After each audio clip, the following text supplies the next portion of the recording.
Bonjour. Est-ce que c'est comme ça qu'il faut dire déjà? Oui, Fraisinger. Oui. Fraisinger. Alors, merci de nous accueillir chez vous. On est dans le jardin d'hiver et vous nous avez cordialement invités parce que vous avez un événement à annoncer, c'est la sortie d'un livre. Alors, est-ce que c'est votre autobiographie ou de quoi s'agit-il? C'est un livre très particulier. En fait, ce n'est pas une autobiographie, ce n'est pas une biographie, ce n'est même pas vraiment un livre d'entretien. C'est un ami, éditeur et écrivain, Slobodan Despot, avec qui j'ai passé des soirées ici chez moi à discuter du problème de l'islam et plus largement aussi de gouvernance en général, donc de la démocratie directe suisse, de l'opposition entre ce système-là et le système européen. Alors on a fait de ces c'est vrai que c'est sur une base d'entretien que nous avons eu, et lui il notait ce qui lui semblait utile de retenir, et ensuite il en a fait un texte qui est entrecoupé très souvent de citations donc en discours direct, et qui donne un livre qui est quelque part entre tous les trois genres que je viens de vous citer. C'est quelque chose d'assez particulier. Moi, je n'ai pas souvenir d'avoir vu un livre écrit de cette manière. Donc même au niveau du genre, c'est quelque chose d'assez étonnant. Alors quand va-t-il sortir? Comment s'appelle-t-il? Et de quoi parle-t-il en gros? Alors, la thématique, nous avons longtemps réfléchi avant de l'écrire. On aurait pu faire un livre théorique purement sur l'islam. Voilà. La vérité sur l'islam selon Fraisinger. Bon, ok. Mais c'est relativement banal parce que beaucoup de gens s'y sont employés et puis ça existe déjà. Donc, et puis, entre autres, il y avait une certaine Mireille Valette qui avait publié un livre il y a une année sur l'islam en Suisse. C'est très complet, c'est une recherche très affinée, tout ça. Donc c'était pas vraiment le but. On aurait pu faire ensuite un simple livre d'entretien ou bien faire une biographie, moi, ma vie, mon œuvre. Bon, tout ça n'était pas intéressant. Alors on a opté pour une question fondamentale. Pourquoi ce pays-là, à ce moment précis de l'histoire, à travers cette personne précise, en est arrivé à jouer ce rôle-là par rapport à l'islam? Et qu'est-ce que ça a comme répercussion? C'est un peu ça. Et alors on va maintenant cerner ce problème à travers des éléments biographiques, des éléments de discours, de réflexion, de dialogue, pour cerner simplement cette réalité-là.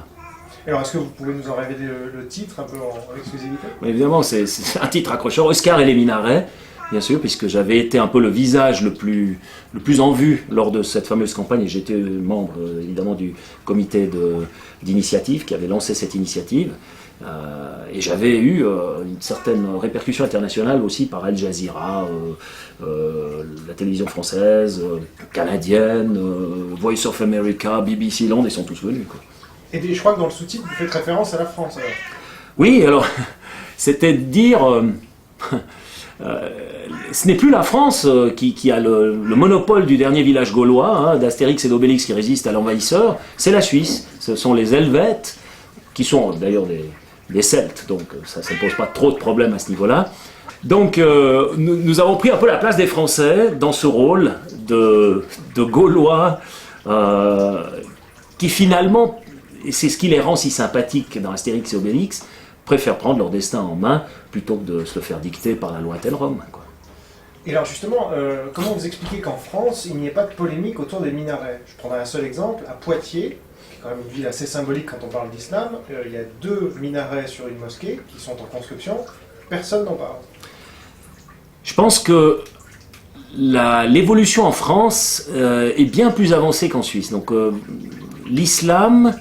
avec les 6 millions de musulmans, d'après ce que je sais, c'est environ ce chiffre-là, qui vivent en France, qui y ont imposé partiellement leurs lois dans certains ghettos, sont difficiles maintenant à rappeler à l'ordre. Donc je pense que la dégénérescence, au niveau je parle bien d'une dégénérescence de l'état de droit et de la République française, qui est quand même issue du siècle des Lumières, eh bien, cette dégénérescence est à tel point avancée que les corps d'autodéfense sont comme paralysés. La capacité de la France à réagir à cette réalité, à se défendre, à défendre finalement des millénaires de culture occidentale, judéo-chrétienne. Et cette autodéfense, elle est très avariée. En Suisse, on a encore cette possibilité. Le minaret n'est pas, pour le moment, une réalité vécue quotidienne, c'est quelque chose qui menaçait. Et qu'on n'a pas pu empêcher à Wangen bei Olten, c'est un petit village suisse allemand, on n'a pas pu empêcher, et c'est pour cette raison qu'on a réagi, parce qu'on a bafoué la volonté des citoyens. On peut, nous, encore agir très en amont. Et la France, elle est déjà très en aval. Et la réaction de la société civile française devient de plus en plus aléatoire, donc on s'est un peu habitué. Oh, c'est normal, on vit avec, on ne peut plus rien faire, de toute façon c'est comme ça. C'est une sorte de fatalisme terrible qui s'est installé. Et donc pourquoi, selon vous, tout s'est cristallisé sur le minaret? Parce que finalement, il y a beaucoup d'autres manifestations de l'islam. Or, le minaret, est-ce que c'est ce qu'il y a de plus important ou menaçant? Non, c'est ce qu'il y a de plus symbolique seulement. Lorsque vous n'avez pas d'autre angle d'attaque que le juridisme moderne vous permet, le seul possible devient le meilleur. Par définition, ça devient le meilleur parce que c'est le seul possible. On a longuement réfléchi, on voulait s'attaquer au voile, s'attaquer à ci, mais partout on butait contre la Constitution, contre des lois, contre des conventions internationales. C'était horriblement difficile. Donc il y a une sorte de zone de protection que la société occidentale a créée autour de l'islam. C'est comme si... C'est comme une ceinture de protection que créerait le corps autour de ces cellules cancéreuses. Donc l'organisme ne peut plus se défendre. Il est bouffé peu à peu, et c'est lui-même qui produit les ceintures de protection pour ces cellules qui progressent et qui finissent par l'occuper totalement. Il y avait une brèche, c'était le minaret. Parce que ce n'est pas une obligation doctrinale, donc il n'est pas nécessaire à la pratique de la foi, donc on ne peut pas dire qu'on les empêche. D'ailleurs, aucun musulman depuis n'a été empêché en Suisse de pratiquer sa prière, etc., etc. Mais simplement, ça nous permettait de dire aux musulmans vivant chez nous, votre dogme, dès le moment où, dans son application la plus sévère, son application totale, il est en contradiction flagrante avec l'état de droit, nous ne lui permettrons pas d'occuper la sphère publique. Donc ça doit rester une affaire privée. Chez vous, vous priez, vous pratiquez ce que vous voulez, mais vous n'allez pas occuper la sphère publique par ce dogme. Et le minaret, que Erdogan avait qualifié d'ailleurs de baïonnette de l'islam, était symboliquement cette emprise que prend l'islam sur la sphère publique. Et ça nous a permis justement, à travers ce symbole, de donner ce message. C'est un message qui a été très très clairement entendu, même si on fait semblant de ne pas... Que ce soit autre chose, on parle de racisme, on parle de n'importe quoi, ça n'a rien à voir. Depuis quand l'islam est une race? C'est pas une race. Un dogme très politique, c'est tout. Alors justement, vous dites que ce message a été entendu. Quelque chose qui revient souvent officiellement ou moins officiellement en France, c'est si on dit non aux musulmans, il va y avoir une sanction des pays arabo-musulmans avec lesquels on est en affaires. Et c'est vrai que stratégiquement, c'est important à gérer ça. Donc comment est-ce que vous l'envisagez en tant qu'homme politique responsable d'un parti principal en Suisse? Point numéro 1, puisque même Obama déclare que l'islam est une religion de paix et une religion d'amour, je n'imagine pas une rétorsion, puisque si c'est vrai, il n'y aura pas de rétorsion. Et sinon, c'est qu'on a raison de se méfier. Ça, c'est la première chose. Et la deuxième chose, alors ça, c'est le paradoxe de toute l'histoire, je pense que la plupart des dirigeants arabes n'ont aucun problème avec l'interdiction des minarets en Suisse ou avec ce genre de mesures où on essaye quand même de juguler le problème de l'islamisme. Parce que la plupart des régimes arabes ou musulmans, de parler de musulmans, ont un gros problème avec leurs propres intégristes dans leur pays. Donc ils ne vont pas venir s'opposer à ce que nous faisons nous, puisque eux-mêmes connaissent exactement le même problème. D'ailleurs, on nous avait annoncé, avant le vote sur les minarets, on nous avait annoncé, attention, les Séoudiens ne viendront plus à Genève, parce que vous savez que les Séoudiens étant très riches, ils sont extrêmement nombreux à Genève, ils y font des achats somptueux, etc. Eh bien, je peux vous dire, il y a plus de Séoudiens cette année que les années précédentes. Donc, ça n'a rien à voir. Il y a une sorte aussi d'hypocrisie dans la pratique de l'islam qui est très très forte, je crois quand même. Est-ce que, selon vous, ce serait un peu une pratique de chantage, disons, pour empêcher de céder, pour empêcher d'aller dans le sens de l'islam? C'est-à-dire, qui pratiquerait le chantage? Justement, des pays, parce qu'on a vu quand même l'ONU. Alors où ça en est maintenant avec le recul? Est-ce qu'il y a eu des sanctions concrètes de la part de pays arabo-musulmans ou de la part de l'ONU ou autre? Où ça en est, tout ça? Parce on a vu que c'était peut-être remis en cause cette loi. En tout cas, il y avait des velléités ou des pressions de l'extérieur pour qu'elle soit revotée. Qu'en est-il aujourd'hui? Il y a un gros problème, c'est que ça a été un vote au suffrage universel et très net. Si, sous la pression internationale, avec la Cour européenne des droits de l'homme, on devait remettre en question ce vote, eh bien moi, en tant que membre de l'UDC, je ne peux qu'applaudir des deux mains parce que nous progresserions très rapidement de 10 à 15% d'électorat dans les prochains mois. Ça, je peux vous jurer que le peuple suisse, le citoyen suisse, habitué depuis la nuit des temps à prendre son destin en main lui-même, à voter, à déterminer son quotidien, à influencer les lois 4 fois par année. Hein. On va voter sur les objets les plus divers, les lois, les taxes, des impôts, des problèmes de société, l'environnement, projets sociaux, etc. On vote sur tout. Donc nous sommes partie prenante de la gouvernance de ce pays, chaque citoyen. Donc tout à coup lui dire « Ah non, mais attends, tu peux pas ». Je peux vous dire ça, alors ils n'apprécient pas du tout, hein, parce que je ne connais pas de système qui soit supérieur au système exprimé, donc à la volonté exprimée au suffrage universel. Je ne dis pas que c'est le meilleur des systèmes dans l'absolu, mais c'est le meilleur des systèmes possibles. Parce que n'en connaissant pas de meilleur, a priori, je pense qu'on a atteint là un degré de responsabilisation des citoyens et de sentiment du citoyen aussi d'être impliqué dans l'affaire publique, dans la chose publique. Le peuple suisse est le souverain. Hein. Ce souverain-là ne supporterait pas qu'on lui enlève ses prérogatives. Et en vérité, en Suisse, le peuple est la seule opposition qui existe par rapport à l'establishment politique. C'est la Suisse, le peuple qui est l'opposition. Et ce qui évite que tous les politiques s'arrangent entre eux, comme ça se passe dans les autres pays, et puis que le simple citoyen, lui, ensuite essuie les plâtres. Chez nous, non, parce qu'il y a constamment le peuple qui dit « Oh, là, veto, pas d'accord, nous, on voit ça autrement ».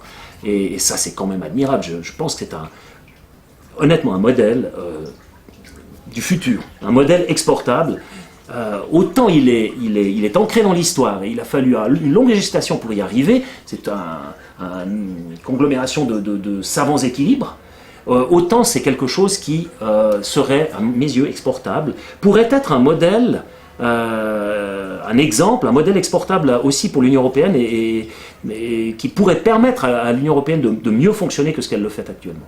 Mais alors précisément, vous l'avez rappelé vous-même, il y a déjà 10% de musulmans en France, peut-être plus d'ailleurs, il n'y a pas de statistiques officielles.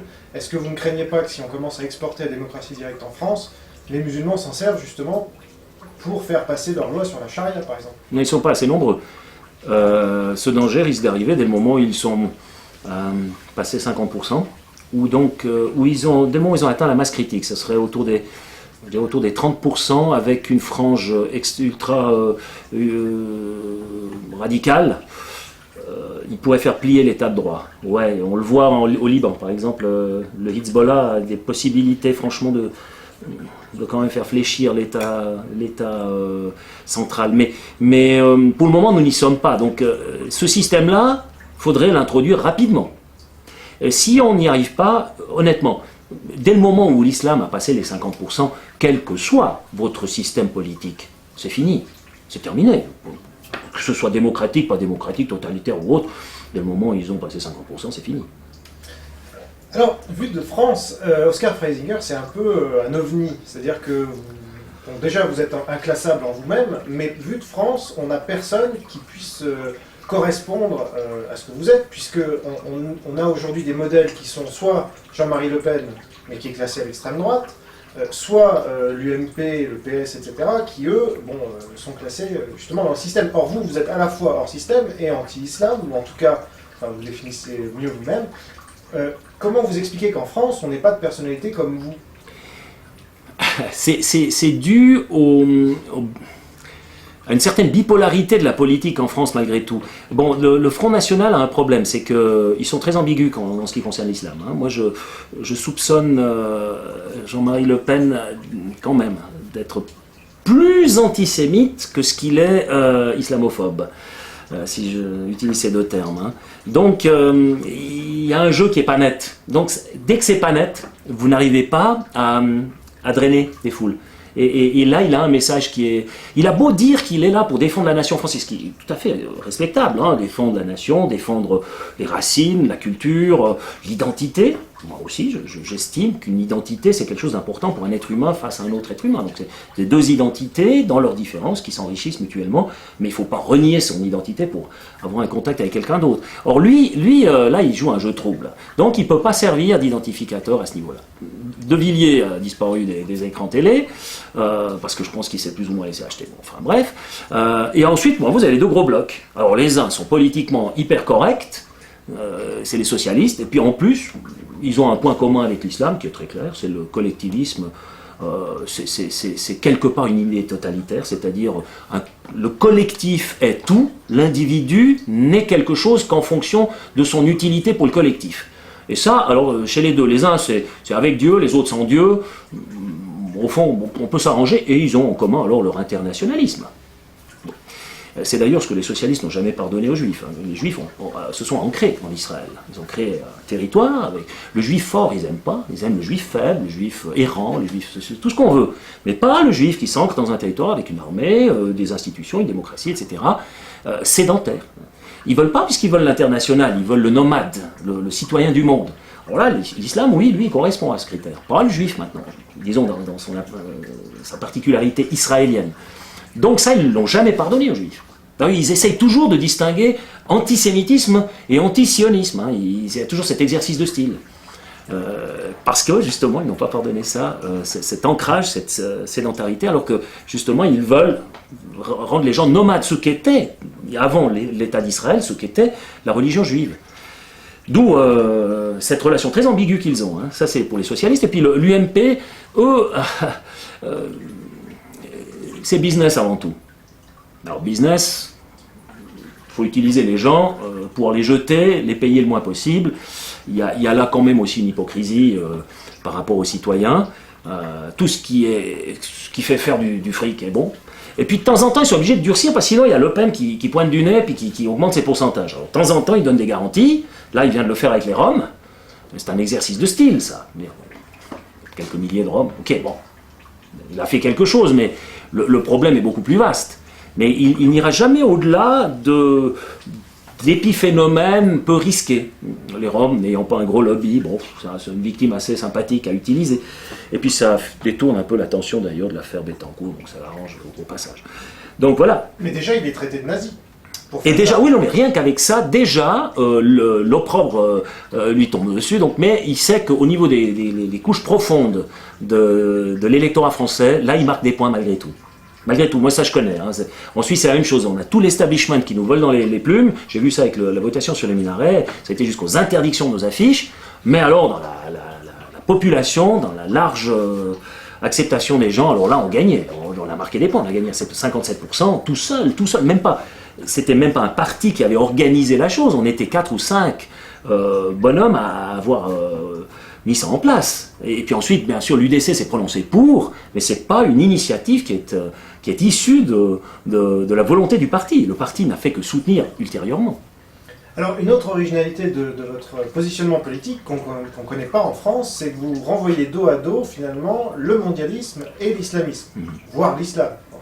Alors, en France, soit on est anti-mondialiste, soit on est anti-islam, mais on ne peut pas être les deux à la fois. Comment vous expliquez que vous arriviez à concilier les deux?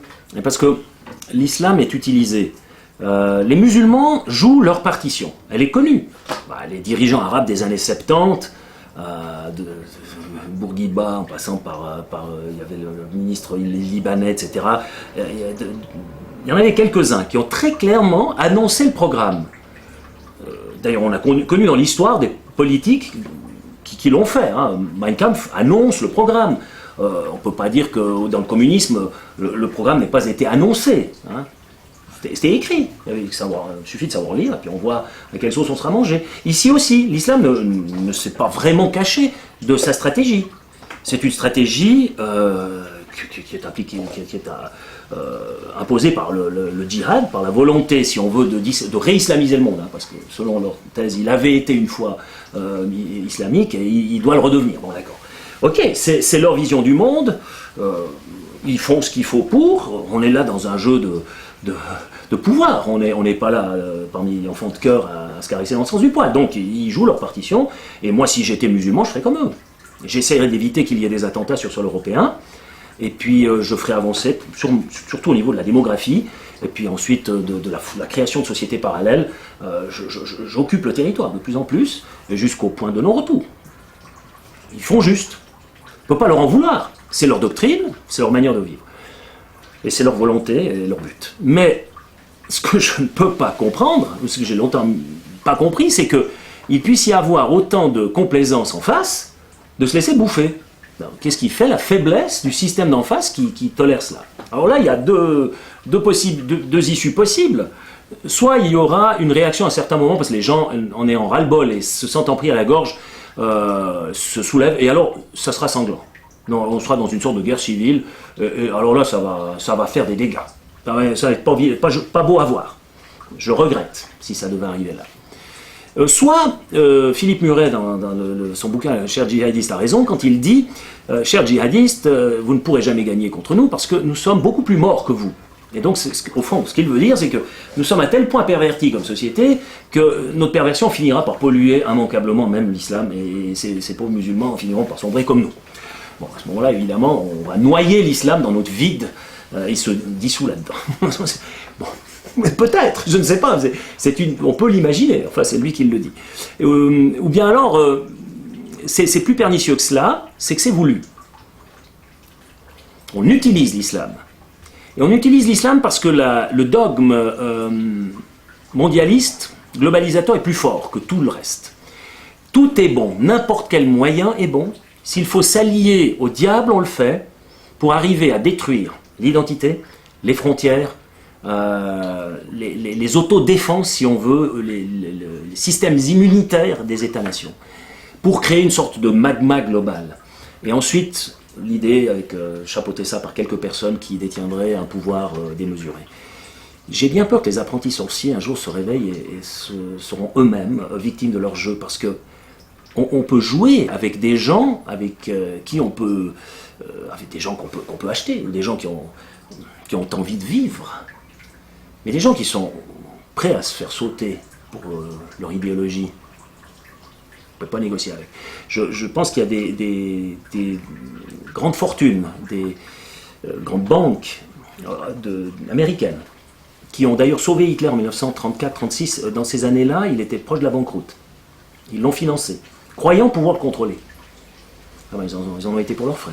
Ils n'ont jamais pu le contrôler.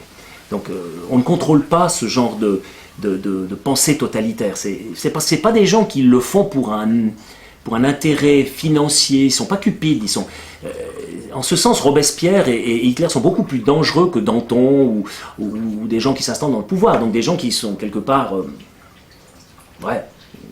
qui ont envie aussi quand même de profiter des gains accessoirement. Eux non.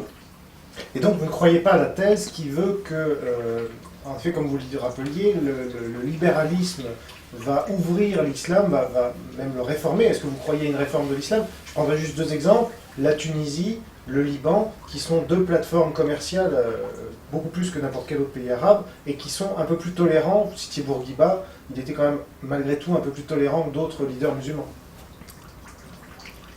Ce serait souhaitable. Si c'était le cas, si je percevais des signaux de ce type-là, allant vers des sociétés plus libérales, je me dirais que ce n'est pas si grave. Mais il y a deux choses. Il faut d'abord distinguer l'islam qu'ils ont exporté chez nous et qui développe une logique qui lui est propre, qui est de plus en plus déconnecté par rapport à cette réalité nationale des différents États arabes, financé par les wahhabites. Donc il faut voir qui finance. Donc ceux qui financent ne sont pas, c'est pas la Tunisie, c'est pas le Liban, c'est l'Arabie Saoudite, c'est ces gens-là qui financent, voire l'Iran, partie. Donc ça c'est déjà le premier élément. Le deuxième élément, pour moi, le Liban ce n'est qu'une question de temps. Je dirais 15 ans, 10-15 ans, et ce sera un État islamiste. Mais par la simple logique de la démographie. Le Hezbollah, il y a une vingtaine d'années, disons, la part de population contrôlée par le Hezbollah, c'était environ dans les 15%. Ils sont maintenant passés 30%. je peux vous dire, c'est inéluctable. C'est inéluctable. Un jour, ils prendront le pouvoir. On voit l'évolution en Turquie. C'était le seul pays musulman de type laïque, réellement laïque. Hein, quand même. Fortement laïque, disons. Eh bien non, c'est en train de basculer complètement. Pourquoi? Par la même logique, la logique démographique. C'est que les fous de Dieu, etc., ils ont 10-12 enfants. Les sociétés libérales, kémalistes, plutôt dans les grandes cités, Ankara, Istanbul, etc., n'ont qu'un ou deux enfants. Eh bien, vous attendez 10, 15, 20 ans. Hop, et le problème est réglé, les autres prennent le dessus, de manière tout à fait électorale. Donc, il y a eu un vote populaire, maintenant, pour augmenter le pouvoir du gouvernement islamique et diminuer le pouvoir des garants de la laïcité, que sont l'armée et le système juridique, eh bien, boum, la chose a été faite. C'est ainsi que les Serbes ont perdu le Kosovo, d'ailleurs, par la pure démographie. C'était juste une évolution démographique. Donc c'est des modèles qu'il faut regarder de très près, parce que c'est demain, ce sera nous. Et Israël est menacé par exactement le même modèle. Quant à la Tunisie, elle est tenue actuellement par Ben Ali. Moi j'ai bien peur que le jour où lui cède le pouvoir, bien qu'il meure, enfin, même ces gens-là meurent, et on se retrouve face à une situation qui devient très vite incontrôlable, parce que j'ai parlé avec une Tunisienne encore dernièrement, qui me disait, il y a une dizaine d'années, on ne voyait plus de voile dans les rues de Tunis, et maintenant le voile réapparaît partout. Ça, c'est un signe qui ne trompe pas. Donc c'est une société qui se réislamise peu à peu. L'islam, paradoxalement, en réaction, peut-être, on peut le dire, à la politique étrangère des Américains, en partie, c'est sûrement ça, aussi par rapport au consumérisme occidental, développe une sorte d'énergie renouvelée, aussi une frustration d'avoir raté le train de la modernité, bien sûr, puisque c'est des sociétés qui on pense que l'islam était dominant quand même pendant des siècles, hein, et il a perdu cette domination qu'il avait sur tout le bassin méditerranéen, c'est certain, les barbaresques et tout ça on connaît. Ils ont perdu ce pouvoir durant la période coloniale.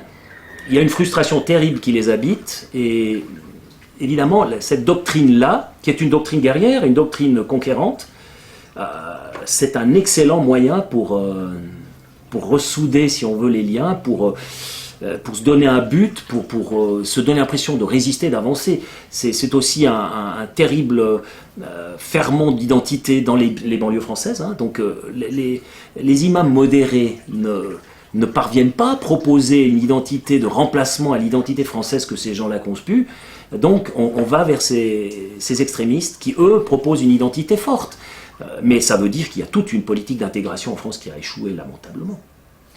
Alors, parmi les raisons qui peuvent expliquer la réapparition ou la réislamisation de la Tunisie, par exemple, moi il me semble qu'il y en a une autre, c'est que le fait que le gouvernement soit une dictature, et qu'il interdise aussi l'islam, et le voile notamment, et qu'en réaction, ce qu'on interdit a tendance à le valoriser et à lui donner de l'importance. Alors, est-ce que, du coup, ce raisonnement-là ne peut pas se passer également en Suisse, voire en France, où si on a des politiques anti-islam, très clairement, qui ne sont pas tenues aujourd'hui, mais si demain on devait réagir, est-ce que ça ne créerait pas encore plus de réactions ?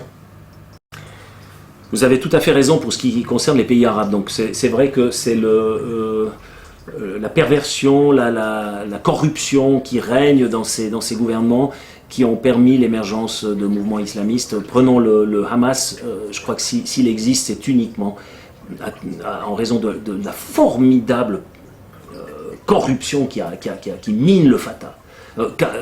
Arafat était un corrompu, mais on a peine à imaginer. Donc c'est quelqu'un qui ne cherchait que son avantage, un chef de clan mafieux qui enrichissait les siens, c'est tout. Les centaines de milliards que la communauté européenne a investi dans cette autorité palestinienne, mais ils sont partis en fumée. Non, pas en fumée, c'est bien, dans quelques poches. Et puis le peuple n'en a pas profité. Alors que, évidemment, là, les islamistes font juste, ils ont un volet social extrêmement développé. Ils s'occupent des nécessiteux, des pauvres, etc., des écoles, ils forment les gens, évidemment. C'est un lavage de cerveau qui accompagne cela, comme nos missionnaires le faisaient dans le temps. Tu veux manger ? Ouais. Tu te convertis. Alors c'est exactement ça qui se pratique, mais c'est efficace, ça fonctionne. Chez nous,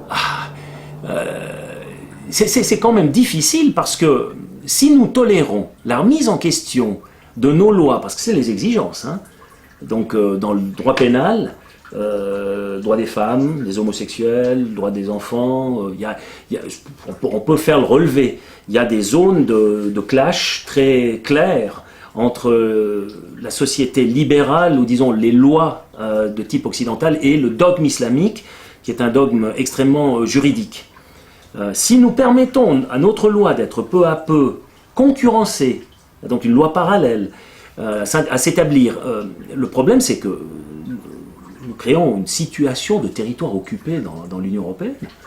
Ça ne peut pas être le but. Le but, c'est de dire aux gens venant de l'extérieur, vous êtes les bienvenus, parce qu'a priori, la différence est un enrichissement. A priori, vous amenez votre vécu, votre savoir-faire, vous allez participer à la construction d'une communauté qui, par votre aide, sera encore plus prospère, ce qui a été le cas de Genève avec l'afflux des Huguenots venant de France, donc qui ont fait la richesse de Genève. Hein. On les a persécutés en France, ils sont venus à Genève, et ça a permis cet essor de cette ville. Mais là, on n'est plus dans cette logique-là. D'abord, on se ramasse des gens qui ne veulent pas s'intégrer, cherchent à créer des ghettos et à entrer en confrontation avec la société haute, et puis veulent profondément, quelque part, sur la durée, la pervertir. Alors, il y a obligatoirement une réaction à avoir. Bon, alors, je ne pense pas qu'on puisse permettre cela sans réagir. C'est pour moi impensable. D'autant plus en Suisse où nous n'avons pas d'unité à la base, hein, d'unité linguistique. Il y a plusieurs langues qui se côtoient. On n'a pas d'unité ethnique. Hein. Les Suisses allemands sont quand même très différents. C'est les Alamans. Hein, et ensuite, nous avons ici les Romans qui viennent de différents bords. Hein, les Valaisans, c'est encore de nouveau particulier. Donc, vous avez vraiment c'est un patchwork hein, à ce niveau-là. C'est un conglomérat qui n'a d'unité qu'autour d'une constitution et de lois, c'est-à-dire ce qui fait que c'est une sorte de patriotisme juridique. Autant la foi islamique est une foi juridique, hein, si on veut, nous on a un patriotisme juridique, mais ce qui veut dire que si on permet de battre en brèche cette colonne vertébrale, d'affaiblir, de dissoudre cette cohésion qui n'est donnée que par cette volonté commune exprimée par une loi et une constitution, si on permet tout à coup des parallélismes, des lois particulières, etc., c'est toute l'unité nationale qui fout le camp, parce qu'elle ne repose que là-dessus. Alors parlons un peu des solutions, justement, puisque vous avez commencé à en parler. Est-ce qu'une des solutions, ce n'est pas pour les leaders, parce que vous, finalement, vous avez émergé en Suisse, mais vous avez aussi émergé quasiment dans le monde entier. Vous êtes passé sur la télévision française, vous êtes passé à Al Jazeera, bon, vous commencez à être connu à un niveau mondial. Est-ce que vous avez pris des contacts avec d'autres comme Geert Wilders, par exemple, qui essayent de fédérer au niveau européen, voire mondial, puisque lui-même a beaucoup de contacts aux États-Unis. On l'a vu le 11 septembre où il a donné une conférence, un discours sur la mosquée Grande Zéro. Vous, on ne vous voit pas trop dans ces mouvements-là pour l'instant. Est-ce que ça va évoluer ou quel est votre positionnement par rapport à ça ? Alors, Geert Wilders est toute une frange maintenant de nouveaux mouvements qui sont issus de cette nouvelle réalité, ne me pose pas de problème. Mais malheureusement, je n'ai jamais exactement l'assurance que je ne tombe pas tout à coup dans un mouvement qui serait carrément néo-nazi. Et moi, la sauce brune, j'ai jamais supporté. Donc, vouloir combattre la peste par le choléra, on a non seulement la peste, mais on a le choléra en plus. Donc ça ne sert à rien.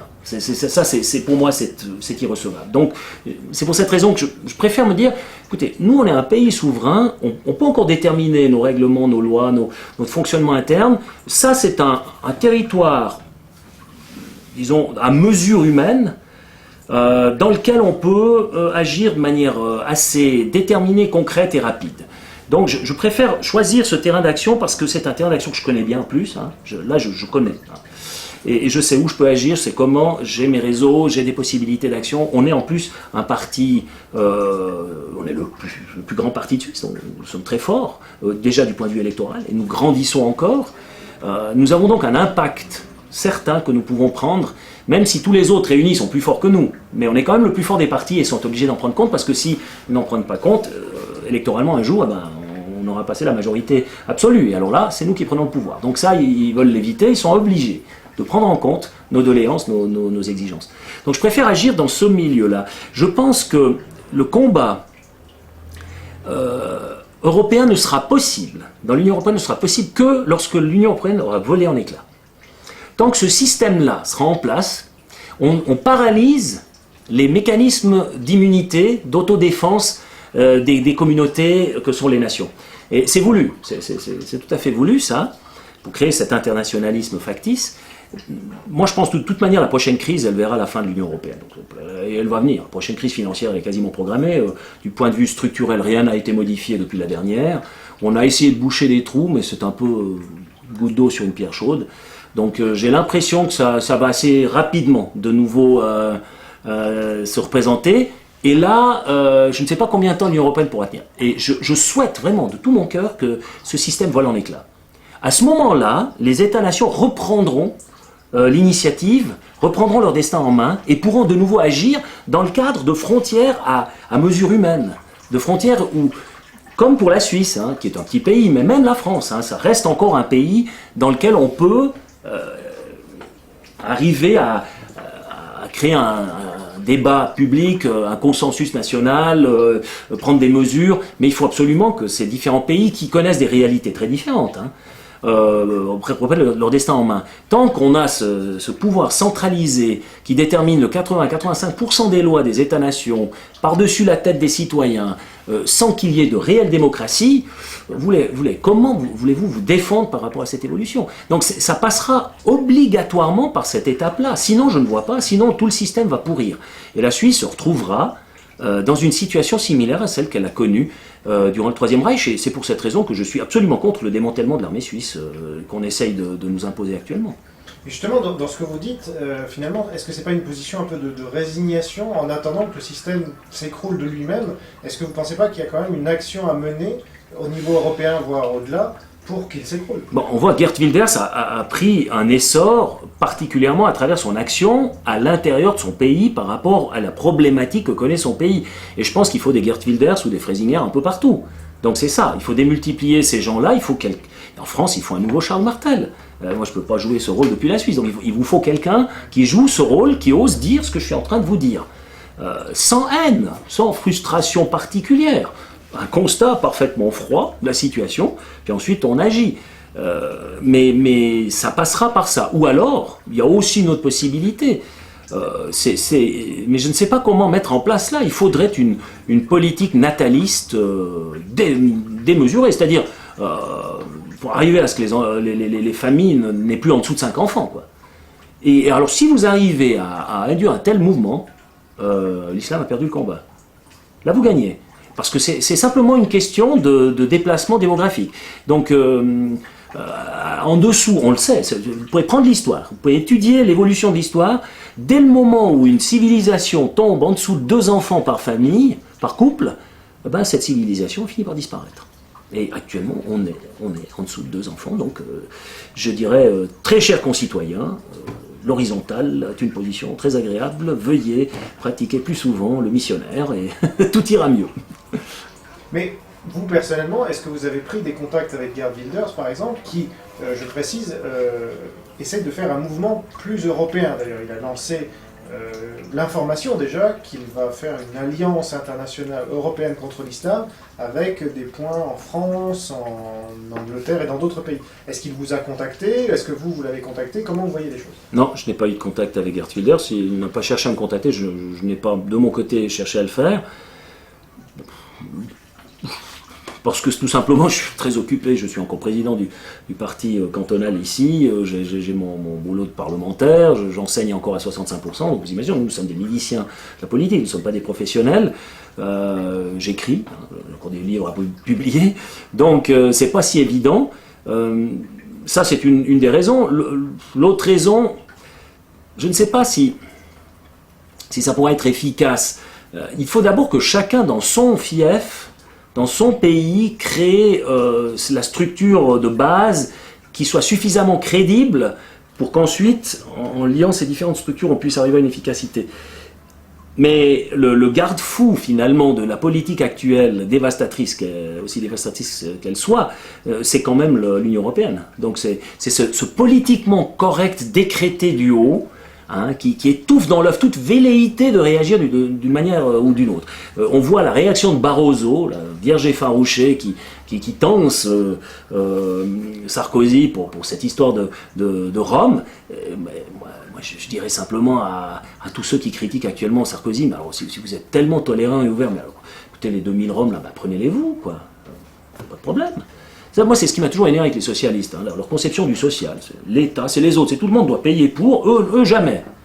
Moi, je veux dire, j'accueille ici dans ma maison des gens, j'ai depuis 4 ans une fille que j'ai recueillie, qui vit avec moi, qui fait maintenant partie de ma famille, parce qu'elle était dans une situation catastrophique. J'en ai maintenant une deuxième en plus, et je n'ai pas demandé un sou à l'État. Je pratique là du social. Je suis un marxiste fini à ce niveau-là, hein, donc selon leur vraie thèse de base. Voilà, ça c'est de la solidarité, ça c'est ouvrir sa porte à son prochain. Bon, il y a peut-être aussi un élément chrétien là-dedans, je ne veux pas maintenant mettre une étiquette trop précise là-dessus, mais bon, l'attitude est quand même là, ma porte est ouverte, mon prochain a besoin de moi, je l'accueille. Seulement, ça veut dire qu'il joue le rôle dans ma famille, j'ai des exigences, et il ne commence pas à me faire un feu de camp au milieu, en invitant tout leur clan à danser le Kazachok autour, donc on est d'accord, il y a des limites, il y a un respect mutuel. Et puis je ne demande pas à l'État de dire « Ah non, écoutez, moi, ces jeunes, hein, c'est pas mon problème, c'est l'État qui doit s'en occuper. » Si chacun d'entre nous faisait cela, ne serait-ce qu'avec un de ses concitoyens, ou l'un tous ces requérants, là, les socialistes veulent tellement gonfler le chiffre de ces requérants, qu'ils en prennent un chez eux, qu'ils le nourrissent, qu'ils l'habillent, qu'ils lui donnent une éducation. Là, je les prendrai au sérieux. Ce jour-là, oui, d'accord, messieurs, vous êtes en accord avec votre doctrine, je vous respecte et votre doctrine est bonne.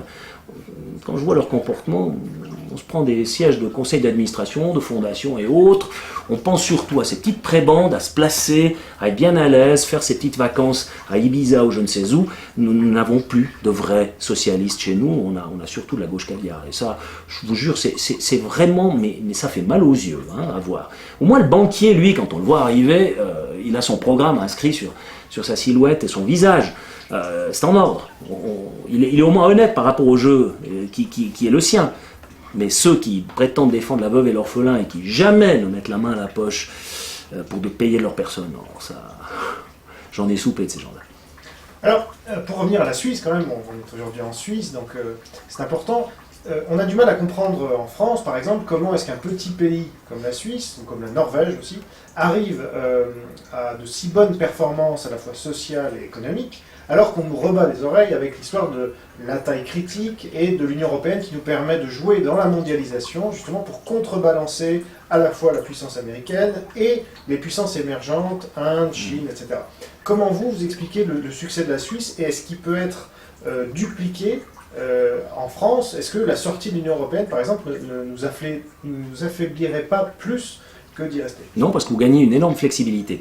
Ce qui actuellement paralyse les États dans l'Union européenne, on le voit avec toute la problématique de la Grèce, c'est d'être pris dans un carcan et de ne plus avoir de flexibilité. Donc la Banque européenne, la Banque centrale européenne détermine tout et les pays sont prisonniers du système. C'est comme ça. Nous avons une marge de manœuvre, nous sommes libres, nous sommes indépendants. On fait comme on veut. Et dans cette niche, beaucoup de choses deviennent possibles. Ça, c'est la première des choses. Ensuite, il y a une attitude fondamentale qui a prévalu à la création même de cet État. En 1291, je vous rappelle, 3 petits paysans font un serment. C'était des paysans de montagne qui se sont érigés contre le duc Léopold d'Autriche et ont vaincu une armée de panzers, parce que ils étaient avec leurs armures et leurs chevaux, là, ils les ont écrasés sous une avalanche de troncs d'arbres, de rochers, je ne sais quoi, puis ensuite ils ont fini le travail à la hallebarde. Bref, c'était de la guérilla bien avant l'ère, avant le Viet Minh, mais bon, ils ont tenu en échec dans de nombreuses batailles, des armées bien plus puissantes. Je me souviens de celle de Neffels, je crois que les gars d'en face, ils étaient dans les 5 ou 6 000, et eux, ils étaient quelques centaines. Donc ils les ont battus lors de cette bataille. Donc, et d'où leur venait cette force, d'où leur venait cette capacité de développer une telle énergie. Je vous rappellerai quand même que les Suisses étaient les soldats les plus réputés d'Europe jusqu'en 1515, jusqu'à Marignan, où ils se sont vaincus eux-mêmes, parce qu'il y avait des Suisses des deux côtés, donc ils ont fait que il y avait les Suisses au service du roi de France et les Suisses au service du pape. La bataille a quasiment lieu entre Suisses, et c'est là qu'ils ont compris qu'il fallait arrêter de vendre des mercenaires partout, parce que le frère assassiner son frère en face. Donc ça posait quand même un problème.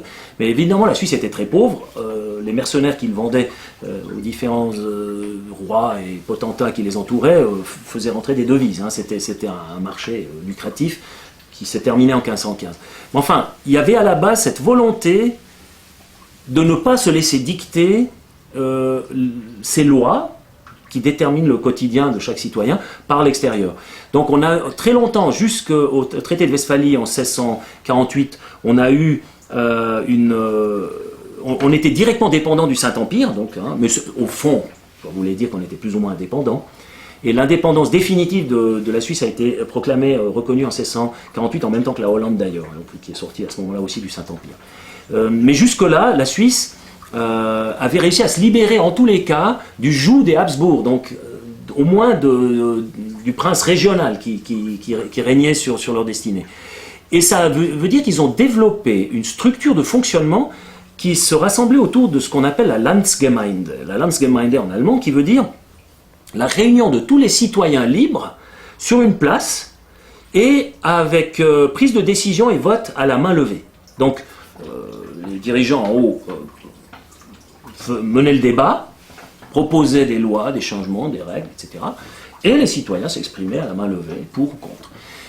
Bon, évidemment, le nombre des gens augmentant, ça n'a plus pu se pratiquer de cette manière. Actuellement, on met notre bulletin dans l'urne comme tout le monde, mais l'esprit est resté. Le citoyen libre qui se détermine sur tout ce qui concerne sa vie et l'école, je ne sais quoi, sa profession, etc.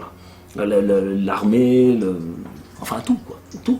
Il n'y a rien qui n'échappe à la volonté du peuple. Il peut s'exprimer sur tout, il peut lancer une initiative si des fois ça s'avérait nécessaire. C'est ce qu'on a fait d'ailleurs pour les minarets.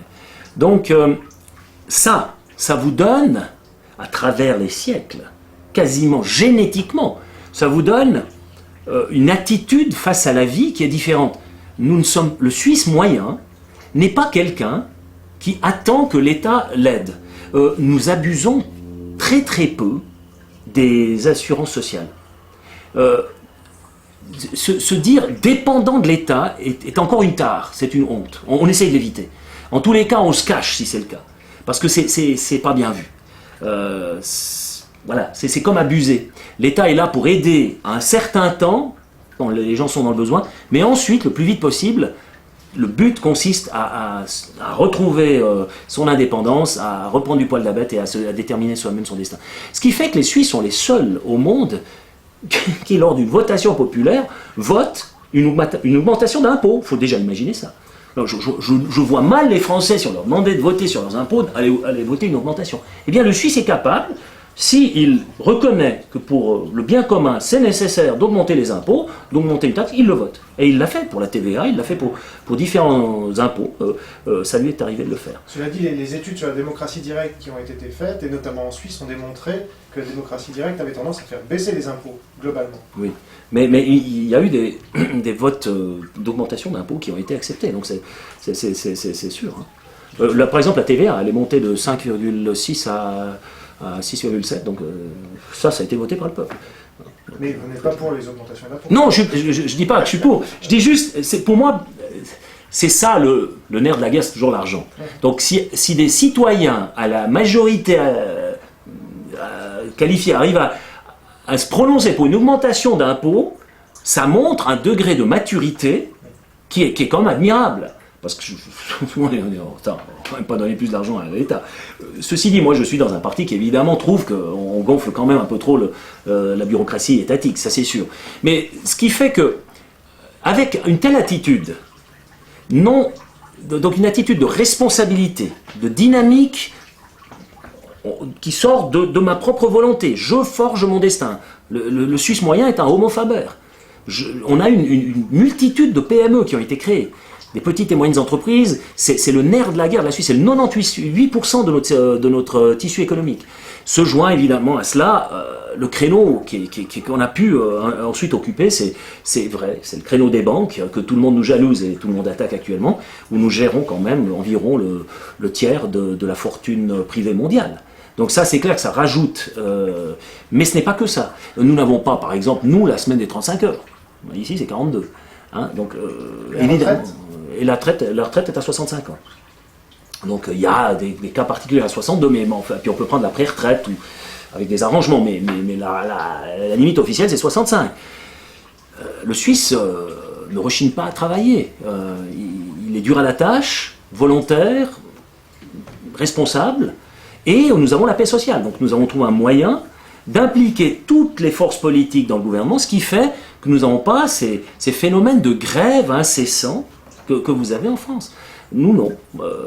Les grèves sont extrêmement rares, c'est très ponctuel et très limité dans le temps et dans l'envergure. Donc la paix sociale, l'équilibre des forces, ça incite quand même les gens à venir investir en Suisse. Alors que la Suisse, je vous rappelle quand même qu'au XIXe siècle et encore durant la première partie du XXe siècle, était un pays pauvre comme Job. C'était vraiment... Il n'y a rien ici, nous n'avons pas de matières premières. Regardez-moi les cailloux dans lesquels on vit, donc c'est des montagnes un peu partout. C'est un territoire horriblement difficile, particulièrement la zone alpine. Les 2 tiers du pays sont couverts de montagnes, hein, voire de forêts, de montagnes. A priori, rien ne prédisposait ce pays à en arriver à ce degré enviable de bien-être et de richesse. Si ce n'est la volonté de ces gens, le système qu'ils ont développé et qui est porté réellement par chaque citoyen. Nous n'avons pas ici ce sentiment que j'ai quand je discute avec des citoyens français qui ont l'impression, ouais, bon, bah, les politiques, c'est une sorte de nébuleuse des années-lumière au-dessus de ma tête qui fait ce qu'elle veut, j'ai aucune influence là-dessus, c'est le destin. Baisse la tête, je rentre la tête dans les épaules et j'essaie de survivre plus ou moins, mais je peux rien faire. Le citoyen suisse est un citoyen, il dit attends, là, mais ils sont en train de se foutre de notre gueule, là, ah non, ça va pas se passer comme ça. Et boum, au prochain vote, la sanction arrive et ils ont, heureusement, ils se sont maintenus les instruments pour pouvoir le faire. C'est pour cette raison que je suis contre une adhésion de la Suisse à l'Union européenne, parce que ce serait la fin de la démocratie directe, évidemment. On devrait abandonner ce système, ce qui serait une catastrophe. Alors je crois que vous avez une réunion de l'UDC ce soir, donc ce sera ma dernière question. Finalement, vous, de même que Gerd Wilders et d'autres qui sont un peu inclassables, on vous a calomnié, on vous a traité d'extrême droite notamment. Comment vous prenez ces insultes et comment vous y répondez ? Bon, moi je les ignore. D'habitude, ça m'arrive dans les débats, on me traite tout le temps de xénophobe, je ne sais quoi. Alors que j'ai chez moi des gens de toutes les nations. J'ai même un membre de mon parti que je viens d'accueillir il y a 2 semaines, qui est de Dubaï, donc un arabe, qui m'a vu à Al Jazeera et qui a été impressionné par le modèle de gouvernance que je présentais à ce moment-là, et qui a tenu à être membre de mon parti cantonal. Donc je lui ai donné sa carte de membre. Il a estimé que c'était un honneur, il était vraiment touché, presque aux larmes, en disant que pour lui, c'était pas simplement d'être membre d'un parti, mais c'est d'avoir, comment dire, commis un acte rituel d'adhésion à une idée qu'il considère universelle. Pour lui, ça procède de l'universel. Le citoyen libre, souverain, déterminant lui-même son destin, dans le respect du collectif, mais un équilibrage parfait entre les exigences du collectif et cette sphère d'indépendance du citoyen. Ça, il trouvait extraordinaire. Et puis, tous les instruments politiques, très multiples, on ne va pas pouvoir tous les élaborer ici, qui permettent cela de se réaliser dans le quotidien. Donc, lorsque je suis insulté, vous savez, il n'y a que la vérité qui blesse, donc ça ne doit pas être vrai, puisque ça ne me touche même plus. Donc, ouais, bon, ça rentre ici, ça sort là. Ils n'arrivent jamais à m'énerver, à me faire péter les plombs avec ça. Moi, je reste sur l'objet. Je dis, oui, bon, d'accord, ok, xénophobe. J'ai bien compris votre système. Vous dites que je suis un xénophobe parce que, à partir du moment où vous avez décrété cela, tout ce que je vais dire est discrédité par le simple fait que vous m'ayez collé cette étiquette. Le mécanisme est connu. Bon, mettons cette étiquette de côté, non, je vais quand même parler de l'objet, même si je suis qu'un pauvre xénophobe. Il y a un problème, je décris le problème, quelle est votre réponse? Alors, évidemment, là, ils sont toujours un peu embêtés, parce qu'ils en ont pas, ou bien ils ont de ces réponses à la mort-moi le bras, et puis je peux les crocher. Alors, ils essayent de détourner constamment, en disant « Ouais, vous êtes un intolérant !» Je vous ai juste posé une question. Vous faites quoi dans cette situation où vous avez un abus très clair? Donc je prends un exemple concret d'un débat qui va avoir lieu prochainement en Suisse. Nous voulons expulser les étrangers criminels. Nous avons 70% de la population carcérale en Suisse qui est d'origine étrangère. Ça ne veut pas dire que les étrangers sont moins bons que les Suisses, ça veut simplement dire que nous attirons de la criminalité, de nouveau. Moi, j'ai pas de problème avec les étrangers. Ceux qui viennent, qui contribuent valablement à la création d'un État encore plus riche et encore plus prospère, va bien. Mais alors ceux qui viennent, comme les bandes de Lyon, qui constamment profitent de la libre circulation et de Schengen pour passer la frontière et venir se servir en Suisse, non, il y a quelque chose à faire. Donc je pose le problème. Je dis, mais là, vous faites quoi? Quelle est votre réponse? Alors, oh non, mais au fond, vous faites des amalgames. Je dis, je ne vous parle pas d'amalgame. Je vous dis, voilà, on nous braque nos banques systématiquement, faites quoi? Alors, bon, enfin, police, je dis, oui, donc vous avez éliminé les contrôles aux frontières, maintenant vous voulez instaurer un État policier, compensation. Ah, la botte, elle est claire, hein, mais vous permettrez quand même, je ne suis pas d'accord. Moi, ce que je pense, c'est qu'il faut commencer à réinstaller des contrôles aux frontières, à point fixe.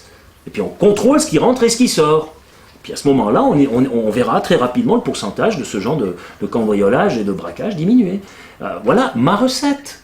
Alors, n'importe quel être humain doté d'un cerveau qui fonctionne à peu près se dira, mais c'est quand même assez logique.